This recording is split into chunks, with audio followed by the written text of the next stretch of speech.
세상을 살다 보면 참 기가 막힌 일을 겪을 때가 있다. 내가 뭘 그렇게 잘못했길래 이런 대접을 받아야 하지? 분명 최선을 다해 살아왔는데 남들은 그저 가난했다는 이유로 함부로 대한다. 오늘은 한 할머니의 이야기다. 평생을 어렵게 살아왔지만 아들을 위해 모든 걸 바쳤고 결국 아들은 번듯한 공무원이 되었다. 하지만 아들이 사랑하는 사람과 결혼을 앞두었을 때 청천벽력 같은 말을 듣게 되었다. 결혼식 날 제발 오지 마세요. 우리 집안 체면 좀 생각해주세요. 이 말 한마디에 가슴이 무너져 내렸다. 가난한 사람은 자식의 결혼식에도 못 가는 건가? 그녀의 인생이 부끄러운 것이었을까? 하지만 여기서 끝이 아니다. 이 이야기는 단순한 서러움에서 끝나지 않는다. 통쾌한 복수와 인생을 살아가는 지혜가 담긴 이야기다. 끝까지 읽어보면 분명 여러분도 많은 걸 느끼게 될 것이다. 한 장, 가난이 죄는 아니지만 사람들은 그렇게 생각하지 않는다. 임씨 할머니는 평생 가난과 함께 살아왔다. 어릴 때부터 배고픔의 친구였고 추위가 그림자처럼 따라다녔다. 학교에 가는 길, 친구들이 새 신발을 신을 때 그녀는 작아진 신발을 꿰매 신었다. 그럼에도 불구하고 그녀는 원만하지 않았다. 부모님이 해줄 수 없었다면 스스로 해내야 한다고 생각했기 때문이다. 어른이 된 후에도 삶은 크게 다르지 않았다. 결혼을 했지만 남편과의 생활은 오래가지 못했고 결국 혼자가 되었다. 혼자가 된 그녀에게 남겨진 건 어린 아들과 손바닥만 한 얼쇠가, 그리고 무엇보다 사랑해야 한다는 책임감이었다. 아들을 위해서는 뭐든 할 수 있었다. 그래서 장사를 시작했다. 비 오는 날이면 떡볶이 국물이 빗물과 섞여 흘렀고 한겨울에는 손이 얼어붙어 김밥을 자르다 피가 되어 나왔다. 하지만 그녀는 멈출 수 없었다. 왜냐하면 집에는 어린 아들이 기다리고 있었기 때문이다. 저녁이 되면 하루 벌어온 돈을 세어보며 한숨을 쉬다가도 아들의 해맑은 얼굴을 보면 다시 힘이 났다. 그 아이만큼은 굶기고 싶지 않았다.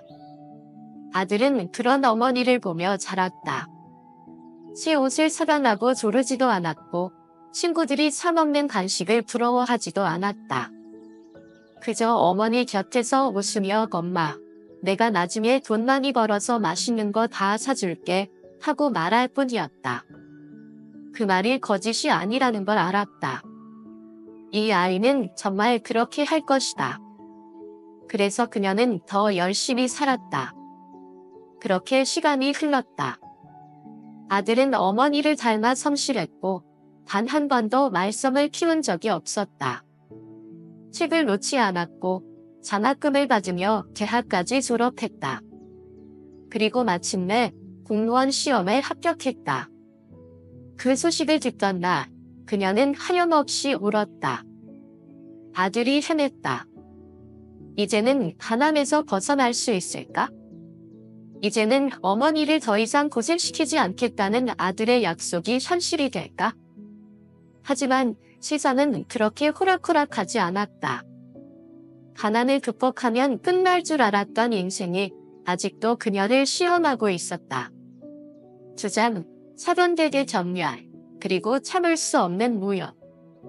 아들이 여자친구를 만나고 있다고 했을 때 임씨 할머니는 기뻤다.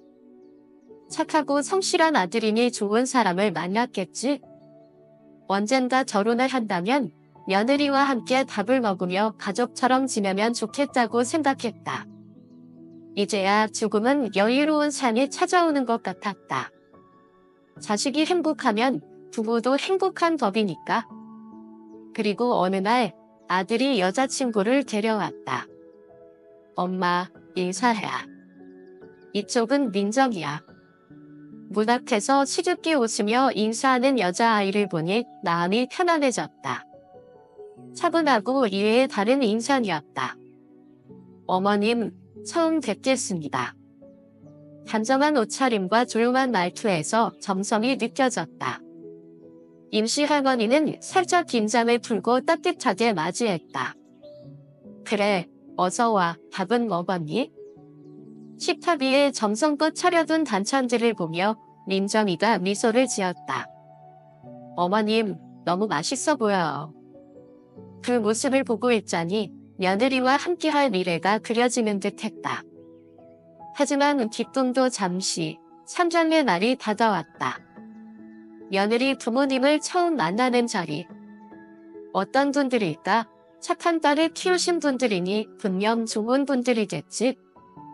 임씨 할머니는 며칠 전부터 어떤 옷을 입어야 할지 고민했다. 가장 단정한 옷을 꺼내 다리고 머리도 곱게 빗었다. 부족한 사람이라도 예의는 갖춰야지. 긴장된 마음으로 약속 장소로 향했다.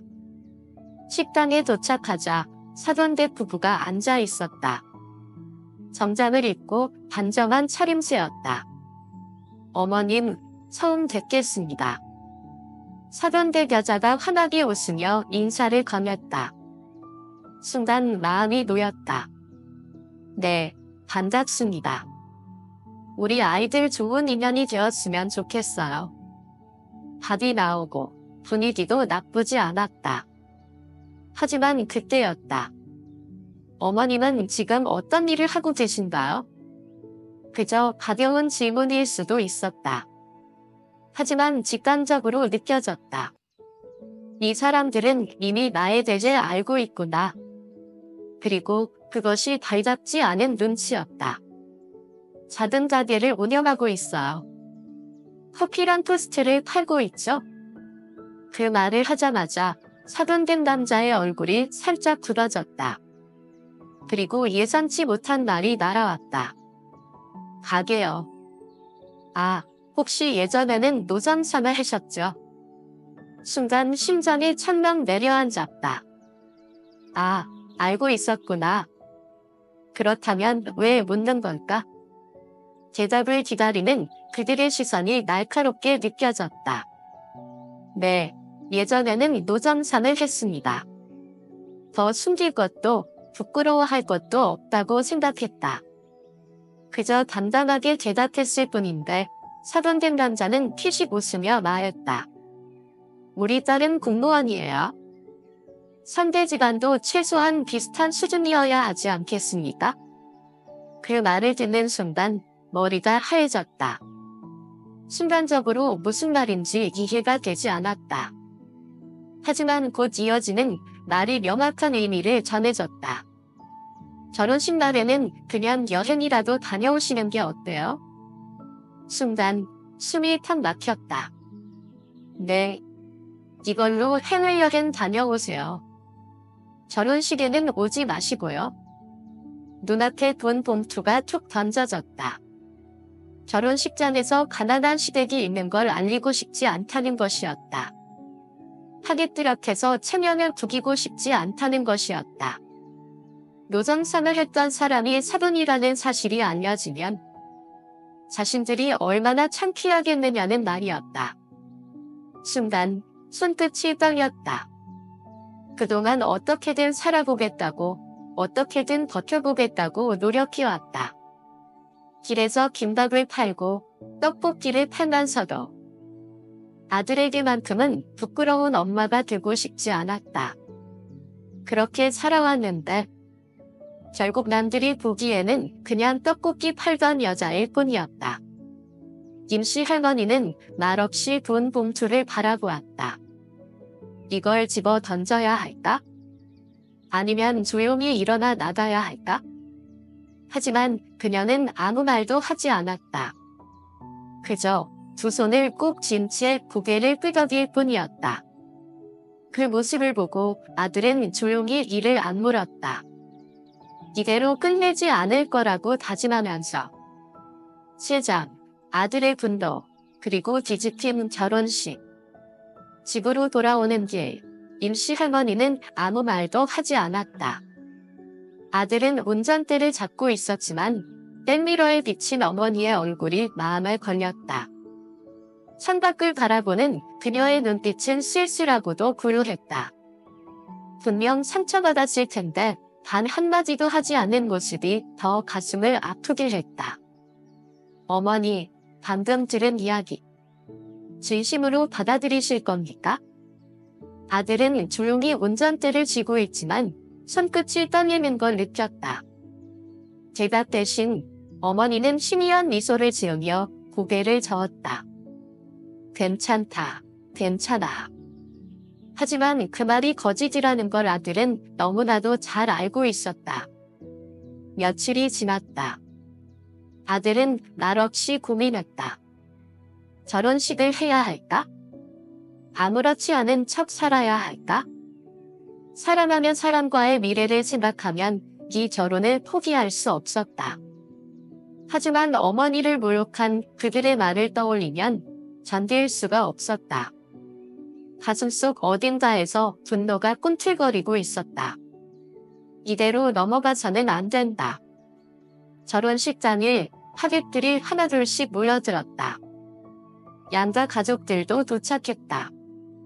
사돈댁은 흡족한 표정으로 손님들을 맞이하고 있었다. 어머니는 약속대로 오지 않았다. 아들은 차가운 미소를 지으며 반상으로 올라갔다. 여러분, 잠시만 주목해주세요. 마이크를 잡은 아들의 목소리에 사람들의 시선이 집중됐다. 그는 천천히 주위를 둘러봤다. 결혼식장은 화려했고 사람들은 축복을 전하러 왔다. 하지만 이 결혼을 축복해야 할 사람이 한 명 없었다. 오늘 이 자리에 제 어머니는 없습니다. 순간 웅성거리는 소리가 들려왔다. 신부 측 가족들은 담담한 표정을 지었고 사돈댁의 얼굴이 굳어졌다. 그는 말을 이었다. 왜 없을까요? 우리 어머니는 평생을 어렵게 사셨습니다. 노점삼을 하며 저를 키우셨고 힘든 날도 많았지만 언제나 최선을 다하셨죠. 하지만 사돈댁에서는 우리 어머니가 부끄럽다고 했습니다. 사람들의 얼굴에 당혹스러움이 스쳤다. 사돈댁의 표정은 점점 굳어졌다. 아들은 침착하게 말을 이어갔다. 어머니가 결혼식에 오면 체면이 구겨진다고 하셨죠. 그래서 여행이나 다녀오시라고 돈을 주셨습니다. 그는 손에 들고 있던 봉투를 꺼내더니 천천히 흔들었다. 그 안에 든 돈이 떨어지며 바닥으로 흩어졌다. 사람들은 숨을 삼키며 바라봤다. 저는 이런 결혼을 하고 싶지 않습니다. 신부의 얼굴이 새하얗게 질렸다. 신부 어머니가 그 자리에서 일어나 뭐라고 말하려 했지만 아들은 그녀를 똑바로 바라보며 단호하게 말했다. 이 결혼 없습니다. 그 순간 식장은 얼음장처럼 차가워졌다. 사돈댁은 분노에 찬 얼굴로 벌떡 일어섰다. 너 지금 무슨 짓이야? 내가 감히 우리 딸을 모욕해? 하지만 아들은 미동도 하지 않았다. 모욕한 건 저희 어머니에게 함부로 말한 당신들입니다. 부모를 창피하게 여기는 사람과는 함께할 수 없습니다. 그렇게 말한 뒤 그는 반지를 빼서 테이블 위에 조용히 내려놓았다. 그리고 천천히 단상에서 내려왔다. 뒤에서 신부가 울먹이는 소리가 들렸지만 더 이상 돌아보지 않았다. 그는 조용히 결혼식장을 떠났다. 그리고 그 순간 문 앞에 서 있던 어머니와 눈이 마주쳤다. 어머니, 이제 집에 가요. 임시 할머니는 아무 말 없이 아들을 바라보았다. 그저 조용히 아들의 손을 잡고 걸어 나왔다. 결혼식장이 멀어질수록 그녀의 가슴 속에 있던 무거운 돌덩이가 조금씩 사라지는 것 같았다. 아들은 돌아보지 않았다. 앞으로 가야 할 길만을 바라보았다. 매장, 업보는 반드시 돌아온다. 결혼식장을 떠나고 나서도 아들의 표정은 무겁기만 했다. 어머니는 말없이 아들의 옆을 걸었다. 손을 잡지도 등을 두드리지도 않았다. 하지만 그저 함께 있다는 것만으로도 두 사람은 서로의 마음을 알 수 있었다. 그날 밤 아들은 방에 들어가 조용히 앉아 있었다. 모든 게 끝났다는 생각이 들었지만 마음속에 남아있는 무언가가 있었다. 분노, 서러움, 그리고 그보다 더 깊숙한 곳에 자리 잡은 허탈함. 어머니를 그렇게 모욕한 사람들, 과연 제대로 된 벌을 받을까? 그 생각이 머릿속에서 떠나지 않았다. 며칠 후 아들은 조용히 글을 하나 적었다. 자신이 겪은 일, 어머니가 겪은 모욕, 그리고 결혼식장에서 있었던 모든 일들. 그리고 마지막에 이렇게 적었다. 사람은 결국 자신이 뿌린 대로 거두게 된다.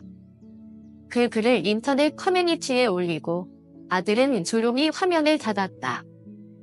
그리고 불과 몇 시간도 지나지 않아 그 글은 폭발적으로 퍼져나갔다. 이게 실화냐?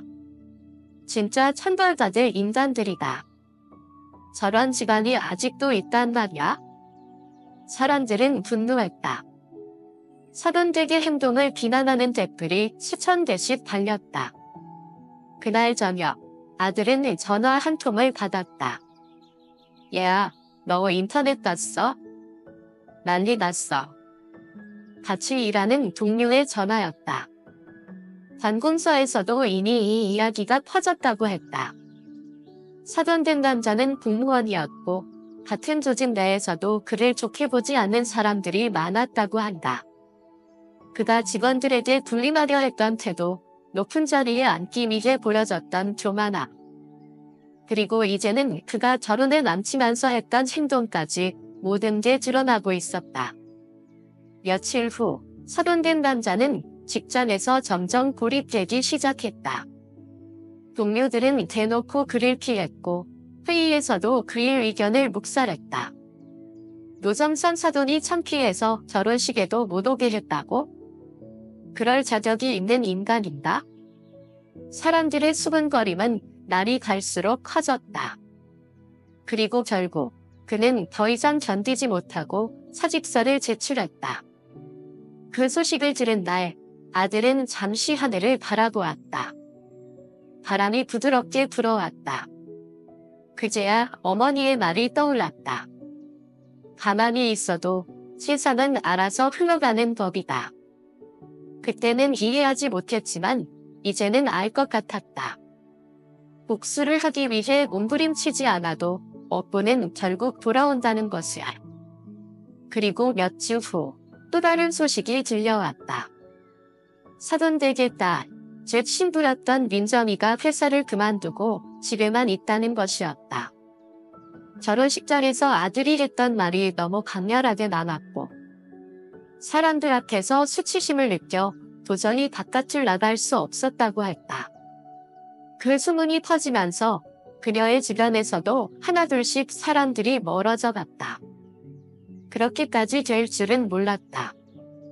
하지만 결국 모든 것은 그들이 만든 결과였다. 그 소식을 들은 어머니는 조용히 차를 한 모금 마셨다. 그리고는 아들을 바라보며 말했다. 마음 편히 살아라. 이제 다 끝난 거야? 아들은 가만히 어머니를 바라보았다. 그 말이 틀리지 않다는 걸 알고 있었다. 그러나 어딘가 씁쓸한 기분이 들었다. 결국 복수를 원했던 건 아니었다. 다만 어머니가 당한 부당한 대우가 용서되지 않았을 뿐. 그들은 이제야 자신들이 저지른 일을 돌아보게 되었을까? 창밖을 보니 햇살이 따뜻하게 내려앉고 있었다. 이제는 정말 모든 게 끝난 것 같았다. 아들은 조용히 숨을 내쉬었다. 그리고 어머니를 향해 처음으로 미소를 지었다. 5장, 인생의 진정한 가치란? 시간이 흘렀다. 어머니는 여전히 작은 가게에서 커피를 내리고 토스트를 굽는다. 아침이면 단골 손님들이 하나둘 찾아와 따뜻한 인사를 건넨다. 사장님, 오늘도 잘 부탁해요. 언제나 여기 커피가 제일 맛있다니까. 그 말에 어머니는 조용히 웃으며 커피를 내려준다. 그런 일상이 어머니에게는 참 소중하다. 아들은 변함없이 출근을 하고 하루하루 열심히 살아간다. 사람들은 때때로 묻는다. 그날 후회하냐? 그 여자와 결혼했으면 편하게 살았을 텐다. 그럴 때마다 아들은 대답한다. 편하게 살았을지는 모르죠. 하지만 후회 없이 살고 있습니다. 과연 인생에서 가장 중요한 것은 무엇일까? 돈일까? 지위일까? 아니면 타인의 시선에서 자유로워지는 것일까? 아들은 이제 안다. 가장 중요한 것은 스스로를 부끄러워하지 않는 삶이다. 가난했지만 어머니는 늘 정직하게 살았다. 어떤 순간에도 남에게 부끄러운 행동을 하지 않았다. 그런 어머니를 끝까지 지키고 싶었다. 그 결정을 후회할 이유는 없다. 그리고 어느 날 가게 문이 열렸다. 낯익은 얼굴이 들어왔다. 오랜만에 보는 신부였던 민정이었다. 어머니도 아들도 놀라서 그녀를 바라보았다. 민정은 한참을 서 있다가 조용히 인사했다. 어머님, 오랜만이에요. 그녀의 눈빛은 조금 변해 있었다. 예전의 자신만만함이 아닌 조용한 깨달음이 담긴 눈빛이었다. 그녀는 천천히 말했다. 그때는 제가 철이 없었어요. 우리 부모님이 하는 말이 다 맞는 줄 알았어요. 하지만 이제는 조금 알 것 같아요. 어머니가 얼마나 강한 분인지.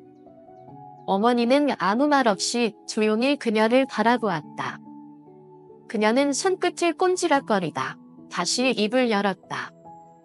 사실 저는 아직도 부끄러워요. 그때 그렇게 말릴 수 없었던 것도, 당신을 제대로 보지 못했던 것도.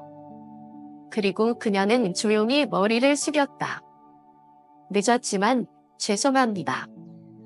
어머니는 한참을 그녀를 바라보았다.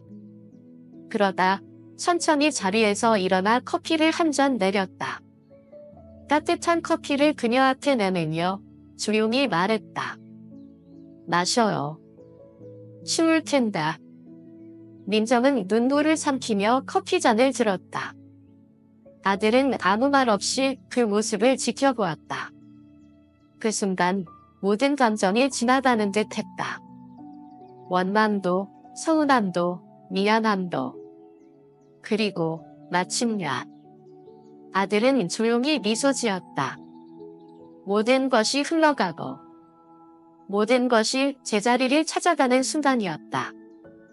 여러분, 오늘 이야기를 어떻게 들으셨나요? 우리 삶에서 가장 소중한 것은 돈도, 지위도 아닌 진심이라는 것. 그리고 업보는 반드시 돌아온다는 걸 다시 한번 느끼게 되는 이야기였습니다. 혹시 여러분도 비슷한 경험이 있으신가요? 가족을 위해 참아야 했던 순간, 억울했던 기억, 혹은 인생에서 배운 소중한 깨달음이 있다면 댓글로 남겨주세요. 여러분의 이야기를 함께 나누고 싶습니다. 그리고 이 영상이 공감되셨다면 좋아요와 구독 부탁드립니다. 여러분의 작은 클릭이 큰 힘이 됩니다. 공유도 많이 해주시면 더 많은 분들이 이 이야기를 보고 삶의 중요한 가치를 다시 생각해 볼 수 있을 거예요. 오늘도 끝까지 함께 해주셔서 감사합니다. 그럼 다음 이야기에서 또 만나요.